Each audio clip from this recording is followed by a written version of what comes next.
Each medium has strengths that the other does not.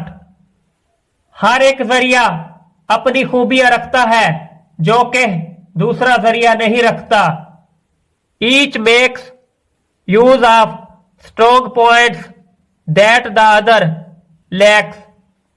हर जरिया मौसर खूबियों को बरूए कार लाता है जो दूसरे में नहीं पाई जाती. Television news is like having a fast food meal whereas reading news papers is like having a 10 course dinner. Television की खबरें फौरी तैयार खाने की तरह है जबकि अखबारात पढ़ना बारी बारी 10 इकसाम के खाने के मुतरादिफ है. The ideal seems to be if one has the time to both read the news and watch it on television.